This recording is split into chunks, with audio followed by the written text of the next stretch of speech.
So many of you are probably already familiar with the concept of pressure in its most basic form, just a force divided by an area. So to get pressure, just take my force, divide it by whatever area over which that force is acting. And in this case, pressure is a scalar, force is a vector. So really only want the perpendicular component of the force. So whatever force is going straight into that area is how you get the pressure. Rearrange that if you want to find the force from the pressure. Then in general, it's going to be an integral over that area of the pressure acting on it. If this was a constant over that area, then it's just P times A. Rearrange that formula. But in general, I could have a varying pressure over that area, which gives me the integral form. Most common type of pressure that you may have heard of is atmospheric pressure. Atmospheric pressure has a value at sea level of 101.3 kilopascals. It's also 2,116 pounds per square foot, or 14.7 psi. Also sometimes written as 760 millimeters mercury. These are all equivalent. They all correspond to how much the atmosphere essentially weighs. So if I have 101.3 kilopascals, that's like 101.3 kilonewtons divided by 1 square meter. So if you had an area of 1 square meter, roughly the size of this board, turned it horizontally, measured all the air, the weight of all that air above it, you'd have about 101,000 newtons. Similarly, if you take 1 square inch, roughly the size of a quarter, and measure all the air above that quarter, you'd have about 14.7 pounds of air. The next concept is gauge pressure versus absolute pressure.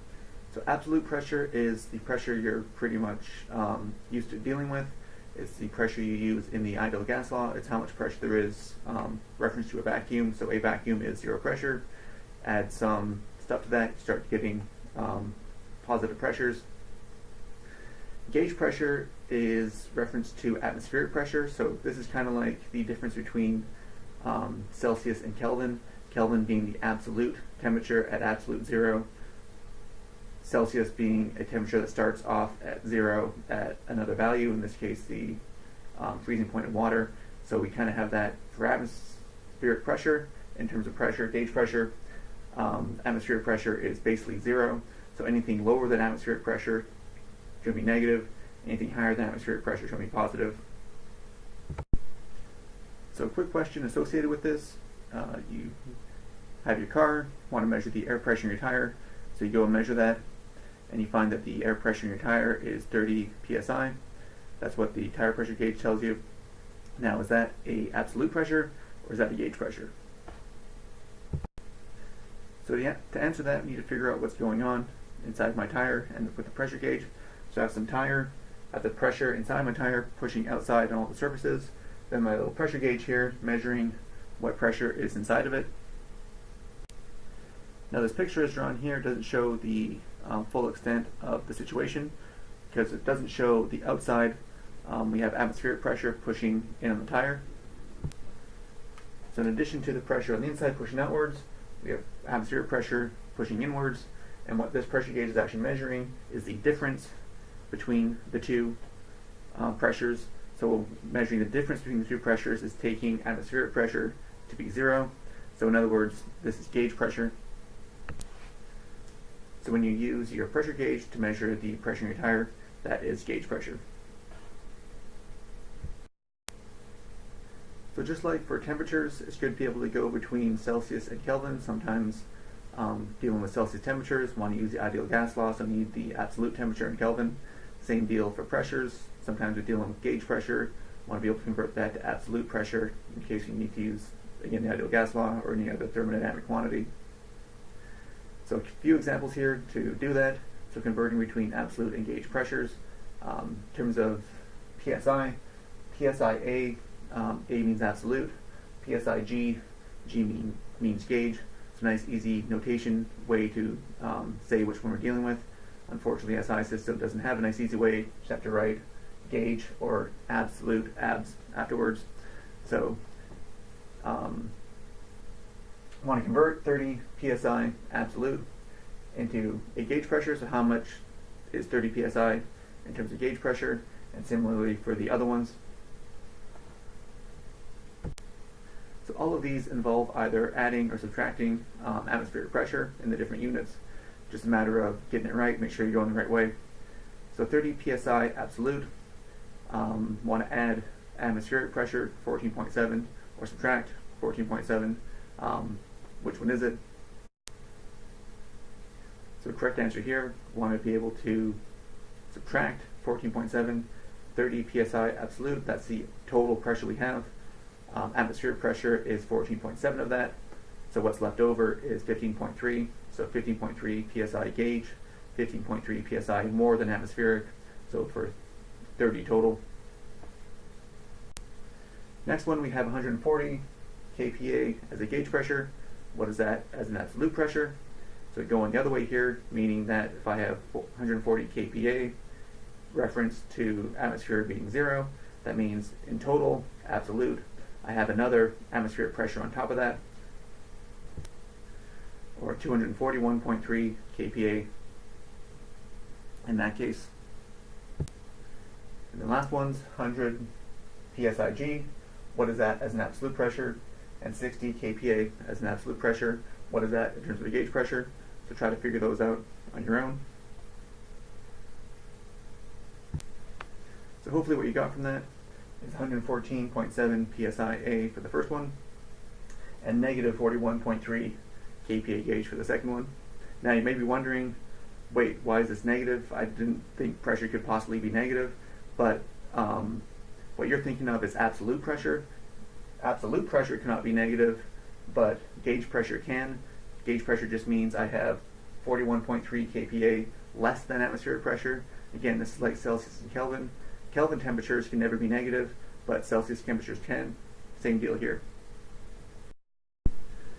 So harder example, I have a car, weighs 4,000 pounds, has tire pressure of 35 psi. Want to know how much the tire is in contact with the ground, and what I mean by that for this question is, what is this value of x? So I have this tire getting pushed down from all the weight. Some of it is in contact with the ground, so how long is that distance? Another question on this, I have 35 psi tire pressure. Is that gauge pressure or absolute pressure? So again, we know from the previous scenario that's gauge pressure. Again, ways to think of it is I have that pressure acting outwards.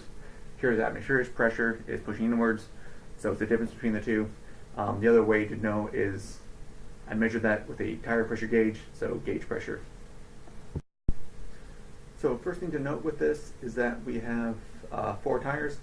So I have 4,000 pounds for my car, but I have 4 tires that's spread over. I can assume it's spread evenly over each tire. So the force pushing down on this is really 1,000 pounds on each tire.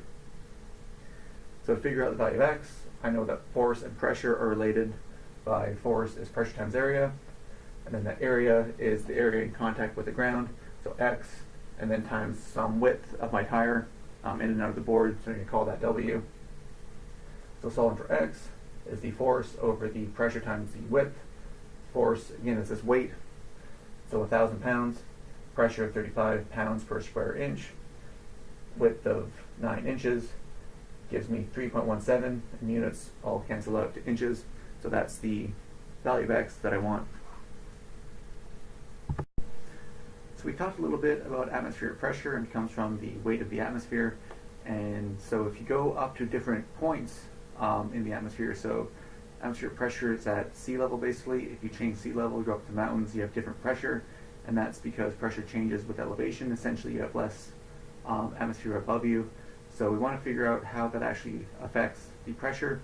So I'm going to assume I have a column of fluid, my blue area over there, and then I want to find what this pressure is at the bottom, and that pressure at the bottom is going to depend on both the pressure at the top, this P0 pushing down on the top of my column, as well as the weight of all this fluid itself.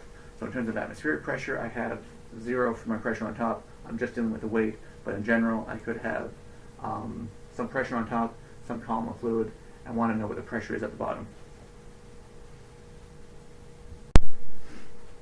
So again, trying to find the pressure at the bottom P, and we said the pressure at the bottom P depended on the pressure at the top, P0, plus the weight of the column. So the weight of the column converted into a pressure is the weight divided by area. So these are both pressures. So the pressure, P0, weight, as I said, mg over the area. And then my mass, I can change to density and volume. And then my volume, I can change to area times height. And then these areas cancel out. What I'm left with is that P at the bottom is P0 at the top plus rho GH. This rho GH term represents the pressure caused by the weight of the fluid in the column. A couple other ways to write this. Instead of H, you use Z. So P as a function of Z is negative rho GZ plus a constant.